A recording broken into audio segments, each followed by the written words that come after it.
মুহতারাম হাজিরিন, পৃথিবীতে সব কিছুর ব্যাপারে মতভেদ রয়েছে, সব কিছুর ব্যাপারে মতভেদ আছেন। ছোট বিষয় থেকে নিয়ে বড় বিষয় পর্যন্ত সব কিছুর মধ্যে মতভেদ আছে, কিন্তু যাদের প্রাণ আছে তাদের মরতে হবে, তার মধ্যে কোনো মতভেদ নাই। যাদের প্রাণ আছে তাদের মরতে হবে। বৈজ্ঞানিকদের মধ্যে কোনো মতভেদ নাই, দার্শনিকদের মধ্যে কোনো মতভেদ নাই, বুদ্ধিজীবীদের মধ্যে কোনো মতভেদ নাই।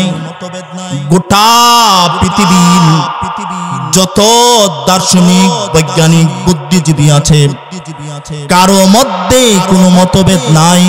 আমাদের সবাই মৃত্যুবরণ করতে হবে।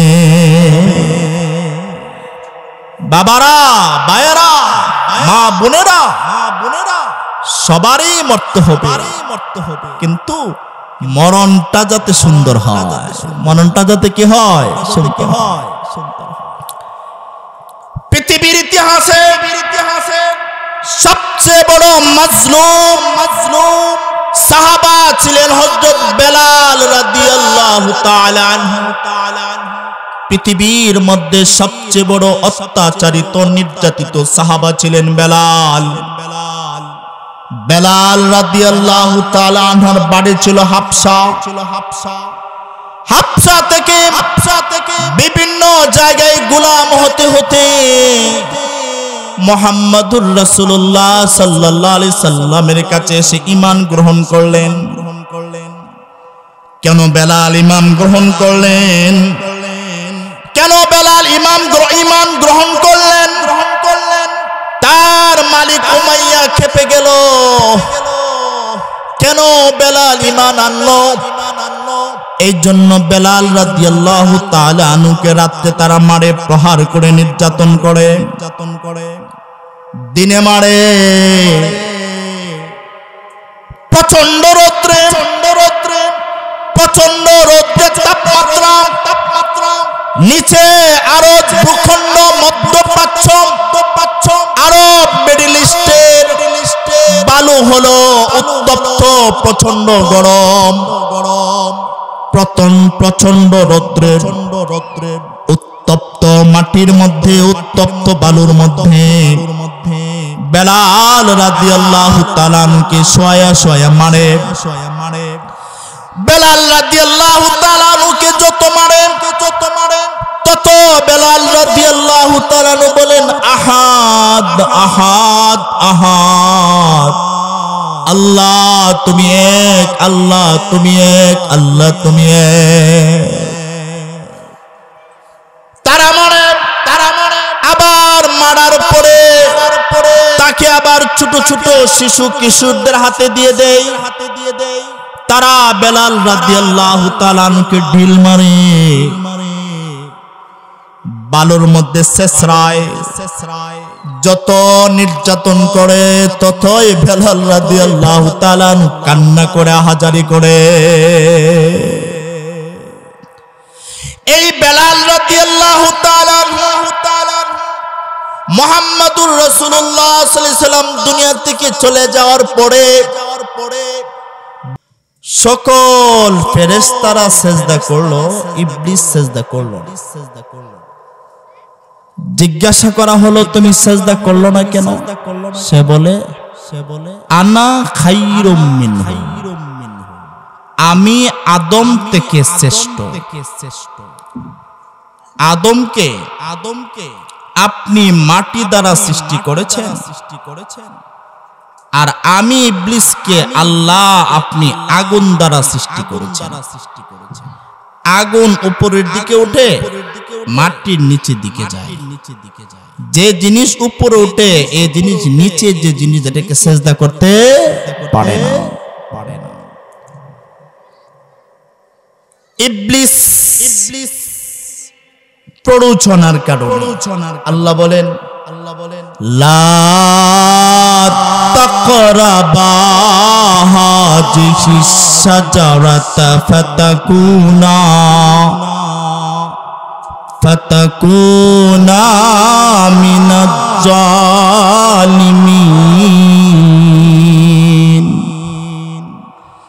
আল্লাহ রাব্বুল আলামিন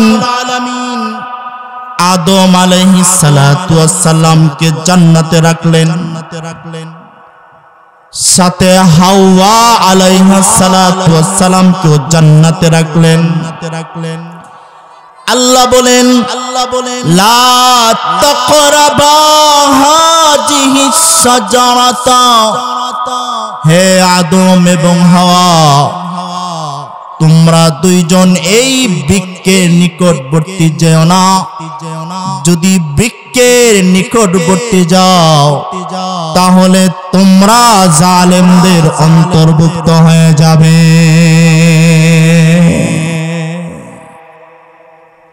আল্লাহ যখন নিষেধ করলেন,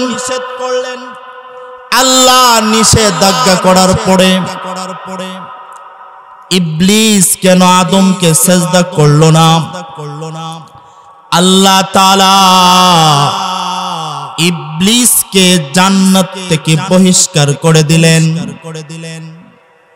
ইবলিস কমিটমেন্ট করলেন, আমাকে কেন জান্নাত থেকে বহিষ্কার করে দেওয়া হলো?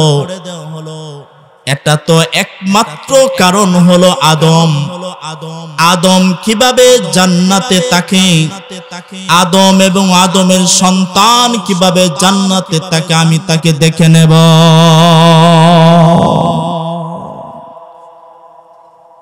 সে ইবলিস জুব্বা জাব্বা পরে, পাগড়ি পরে, ভালো মানুষের আকৃতি ধারণ করে জান্নাতে দরওয়াজায় বসে কাঁদতেছে।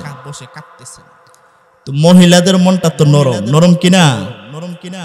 হাওয়া আলাইহিস সালাতু ওয়াস সালাম বলে, আপনি কাঁদেন কেন? সে বলে আলা আদুল্লুকুমা আলা শাজারাতিল খুলদি। সে বলে, হে আদম এবং হাওয়া, আমি কি তোমাদেরকে অবহিত করব না যে গাছের ফল যদি খাইতে পারো, এই গাছের ফল যদি ভক্ষণ করতে পারো তাহলে সর্বদাই তোমরা জান্নাতে থাকতে পারবে। সুবহানাল্লাহ বলেন।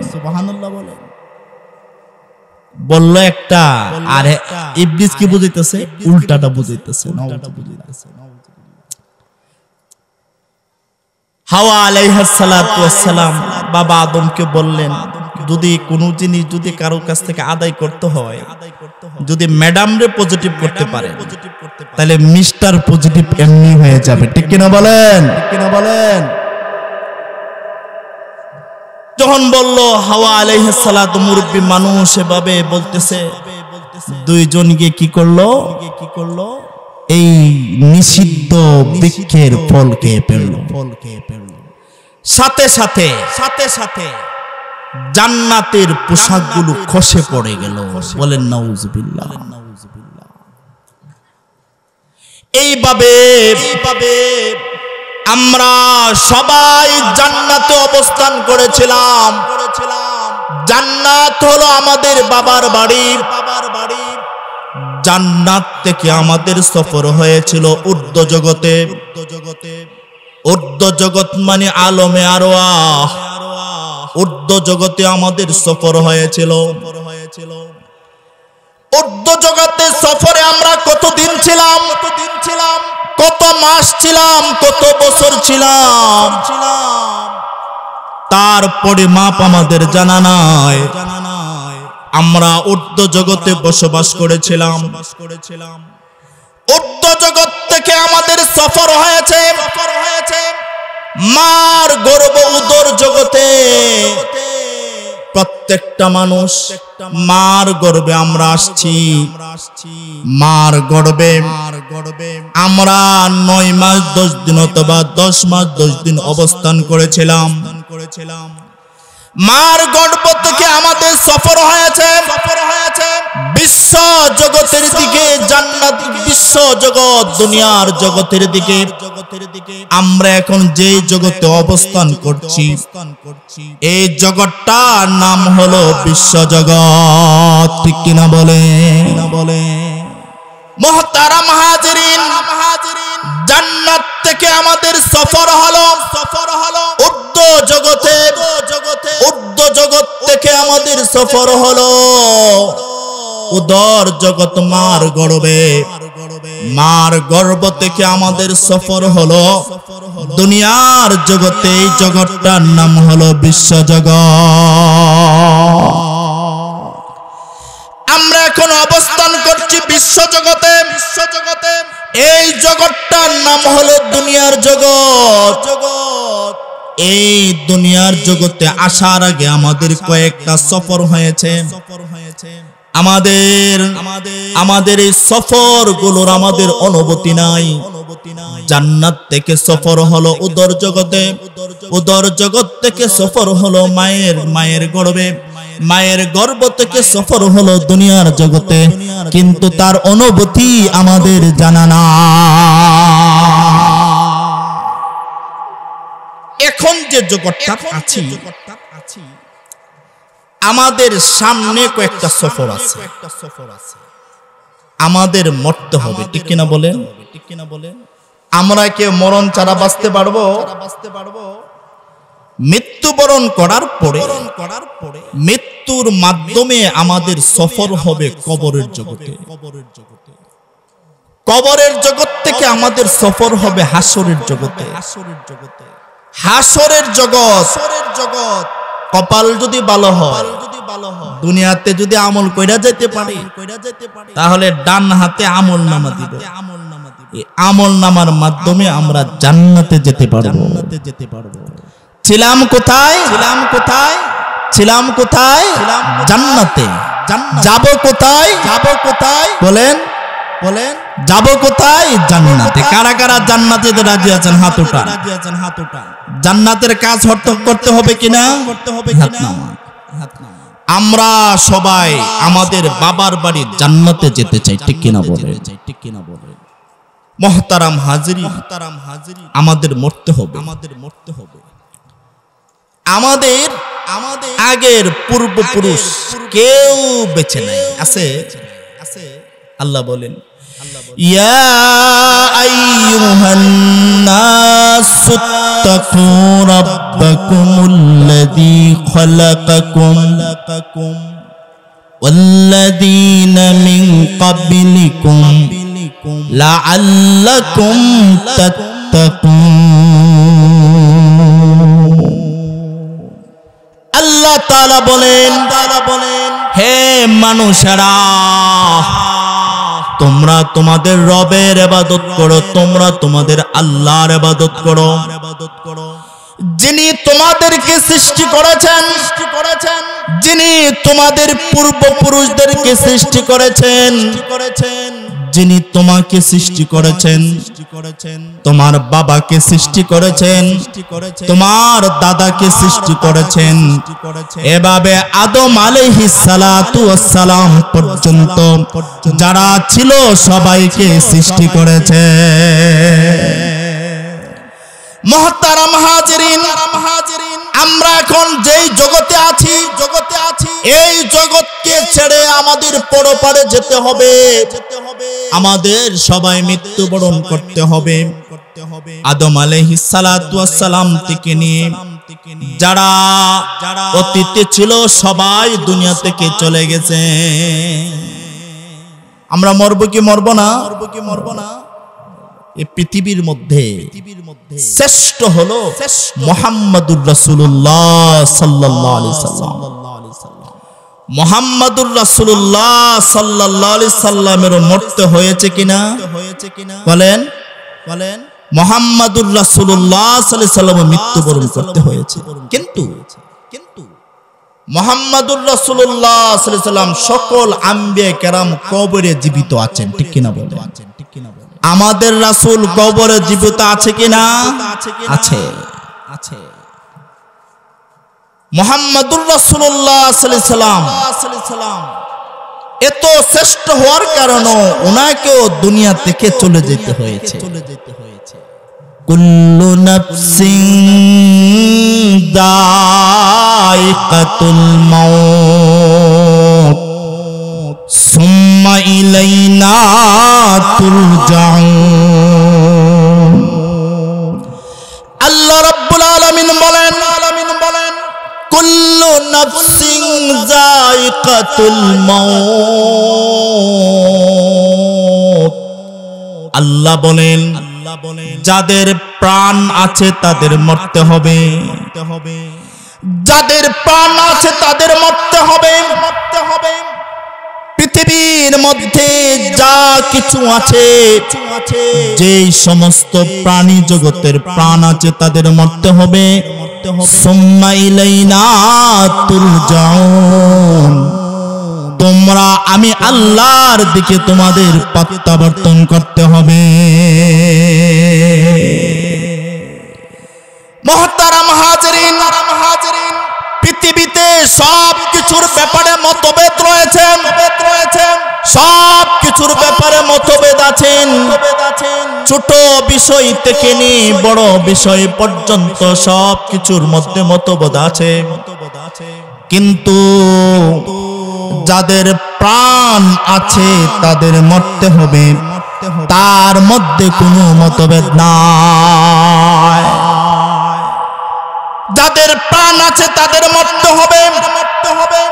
বৈজ্ঞানিকদের মধ্যে কোনো মতভেদ নাই, দার্শনিকদের মধ্যে কোনো মতভেদ নাই, বুদ্ধিজীবীদের মধ্যে কোনো মতভেদ নাই। গোটা পৃথিবীর যত দার্শনিক বৈজ্ঞানিক বুদ্ধিজীবী আছে কারো মধ্যে কোনো মতভেদ নাই, আমাদের সবাই মৃত্যুবরণ করতে হবে। বাবারা, ভাইয়েরা, মা বোনেরা, সবারই মরতে হবে, কিন্তু মরণটা যাতে সুন্দর হয়, মরণটা যাতে কি হয়, সুন্দর হয়। পৃথিবীর ইতিহাসে সবচেয়ে বড় মাজলুম সাহাবা ছিলেন হযরত বেলাল রাদিয়াল্লাহু তাআলা আনহু। পৃথিবীর মধ্যে সবচেয়ে বড় অত্যাচারিত নির্যাতিত সাহাবা ছিলেন বেলাল। বেলাল রাদিয়াল্লাহু তাআলা আনহুর বাড়ি ছিল হাবশা। হাবশা থেকে বিভিন্ন জায়গায় গোলাম হতে হতে মুহাম্মাদুর রাসূলুল্লাহ সাল্লাল্লাহু আলাইহি সাল্লামের কাছে এসে ঈমান গ্রহণ করলেন। কেন বেলাল ঈমান গ্রহণ করলেন? কেন বেলাল ঈমান গ্রহণ করলেন? তার মালিক উমাইয়া খেপে গেল। কেন বেলাল ঈমান আনলো? এই জন্য বেলাল রাদিয়াল্লাহু তাআলা আনহুকে রাতে তারা মারে, প্রহার করে নির্যাতন করে, দিনে মারে, প্রচন্ড রৌদ্রে তাপমাত্রা, নিচে আরব ভূখণ্ড, মধ্যপ্রাচ্য, আরব মিডল ইস্টের বালু হলো উত্তপ্ত, প্রচন্ড গরম, প্রচন্ড রৌদ্রে, উত্তপ্ত মাটির মধ্যে, উত্তপ্ত বালুর মধ্যে বেলাল রাদিয়াল্লাহু তাআলা আনহুকে শোয়া মারে। বেলাল রাদিয়াল্লাহু তাআলা আনহুকে যত মারে তত বেলাল রাদিয়াল্লাহু তাআলা আনহু বলেন আহাদ আহাদ আহাদ, আল্লাহ তুমি এক, আল্লাহ তুমি এক, আল্লাহ তুমি এক। তারা মারে, আবার মারার পরে তাকে আবার ছোট ছোট শিশু কিশোরদের হাতে দিয়ে দেয়। তারা বেলাল রাদিয়াল্লাহু তাআলা আনহুকে ঢিল মারে, বালুর মধ্যে শেষরায়। যত নির্যাতন করে ততই বেলাল রাদিয়াল্লাহু তাআলা আনহু কান্না করে, হাজারি করে। এই বেলাল রাদিয়াল্লাহু তাআলা আনহু মুহাম্মাদুর রাসূলুল্লাহ সাল্লাল্লাহু আলাইহি সাল্লাম দুনিয়া থেকে চলে যাওয়ার পরে বেলাল রাদিয়াল্লাহু তাআলা যখন মৃত্যুর সময় হলো মুমূর্ষ অবস্থায় যখন হলো মৃত্যুবরণ করবেন, সাকরাতুল মাউত যখন শুরু হয়ে গেল, বেলাল রাদিয়াল্লাহু তাআলা নূর বিবি পাশে বসে কান্না করে, আরে আমার স্বামী দুনিয়া থেকে চলে যাবে, আমার স্বামী দুনিয়া থেকে চিরদিনের জন্য চলে যাবে, আমার স্বামী মৃত্যুবরণ করবে। পাশে বসে বসে আহাজারি কান্না শুরু করেছেন। বেলাল রাদিয়াল্লাহু তাআলা বলেন, প্রাণের বিবি তুমি কান্না বন্ধ করো, তুমি কান্না বন্ধ করো, তোমার আহাজারি বন্ধ করো। আমি দুনিয়া থেকে চলে যাব, আমি মৃত্যুবরণ করার পরে আমি আমার আল্লাহর সাথে দেখা হবে, আমার আল্লাহর সাথে সাক্ষাৎ হবে, আমি আমার বন্ধু আল্লাহর সাথে মিলে যাব। তোমার কান্না আর আহাজারি যাতে আমার মৃত্যুর বিরুদ্ধে যাতে না হয়।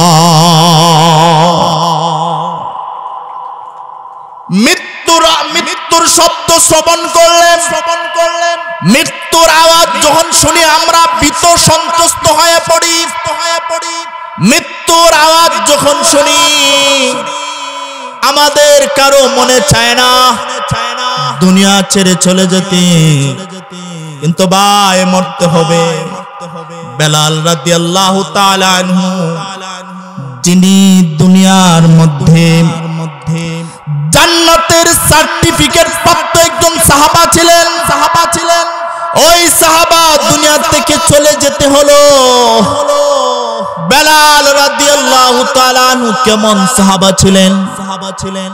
আল্লাহর রাসূল সাল্লাল্লাহু আলাইহি সাল্লামের পরিবারের অর্থ সম্পাদক ছিলেন।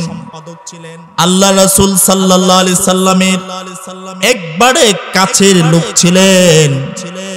বেলাল রাদিয়াল্লাহু তাআলা হলো পৃথিবীর ইতিহাসের মধ্যে তিনি হলেন প্রথম মুয়াজ্জিন ছিলেন।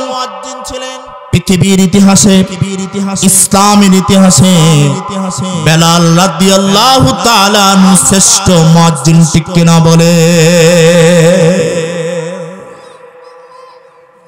কেমন বেলাল রাদিয়াল্লাহু তাআলা আনহু আল্লাহর রাসূল সাল্লাল্লাহু আলাইহি সাল্লাম যখন মক্কা থেকে যখন হিজরত করে মদিনায় চলে গেলেন,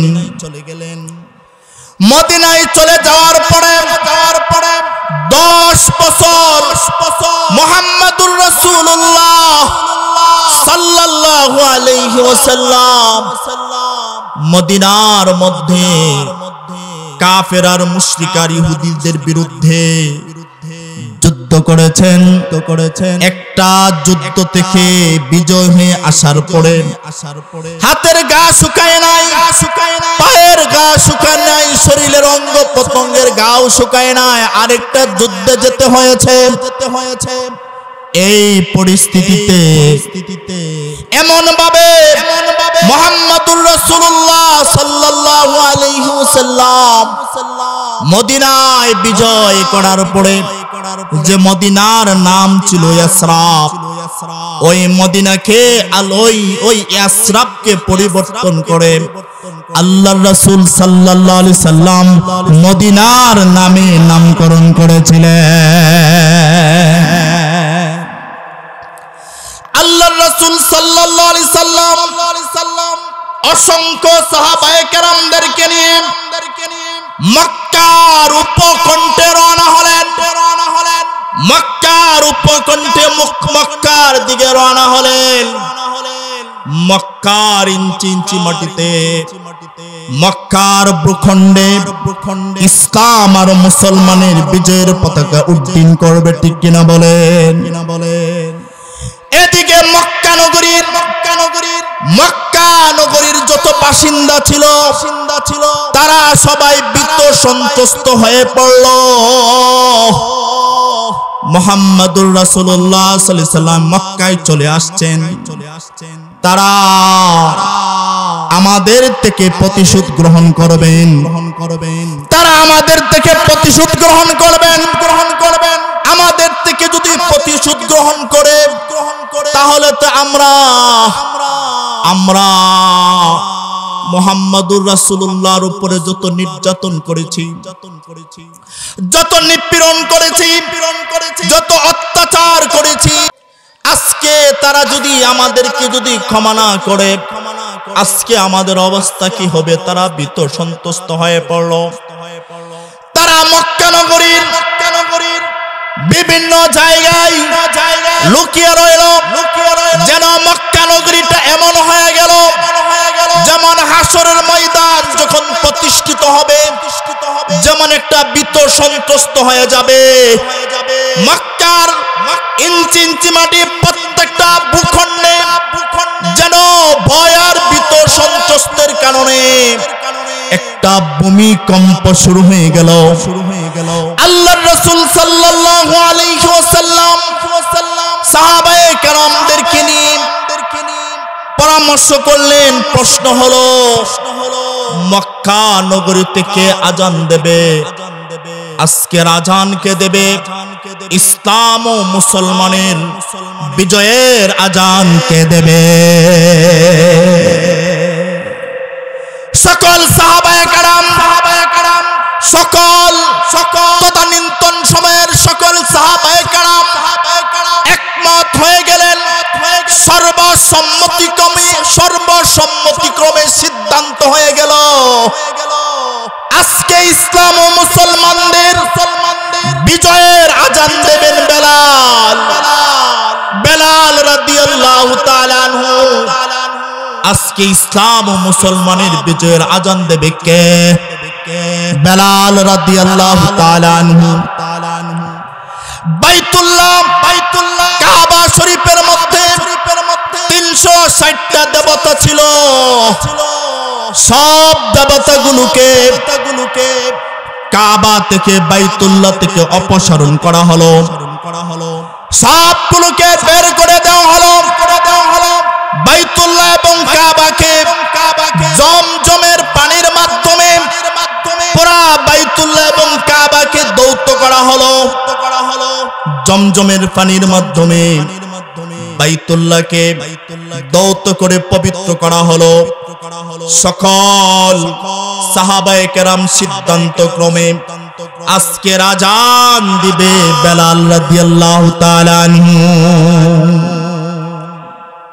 মুহতারাম হাজিরিন, বেলালের তো শ্রেষ্ঠত্ব ছিলেন হাবশা আফ্রিকার লোক। এত কালো আবার জায়গায় জায়গায় গোলাম হয়ে কৃতদাস হয়ে বেলাল রাদিয়াল্লাহু তাআলা আনহু আজকে সেই বেলালের আজানের মাধ্যমে ইসলাম আর মুসলমানের বিজয়ের আজান দেওয়া হবে। ইসলাম আর মুসলমানের বিজয়ের পতাকা উড্ডীন করা হবে। আল্লাহ বলেন, কাইফা তাকফুরুনা বিল্লাহ। আল্লাহ বলেন, তোমরা কিভাবে কুফরি করো, তোমরা কিভাবে কুফরি করো। কুনতুম আমওয়াতা, তোমরা ছিলে মৃত, তোমরা মৃত ছিলে, তোমরা কিচ্ছু ছিলে না। আমি আল্লাহ তোমাদেরকে জীবিত করেছি, আবার আমি আল্লাহ তোমাদেরকে মৃত্যু দেব। সুম্মা ইলাইহি তুরজাউন, অতঃপর আল্লাহর দিকেই তোমাদের প্রত্যাবর্তন করতে হবে। মুহতারাম হাজিরিন, আমরা দুনিয়াতে ছিলাম না, আবার থাকবো না, সবাই দুনিয়া থেকে চলে যেতে হবে।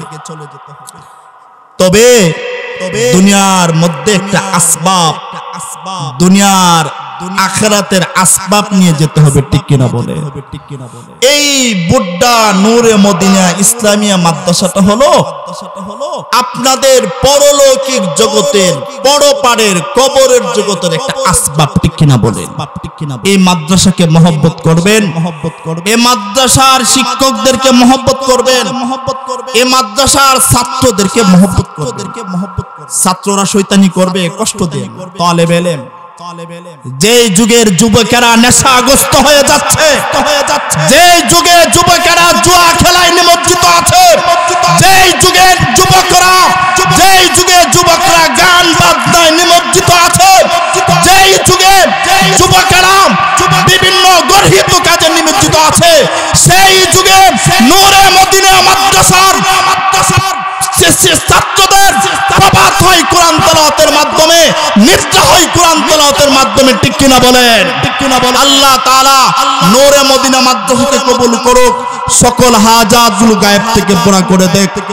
আমার মুরব্বি চলে আসছে।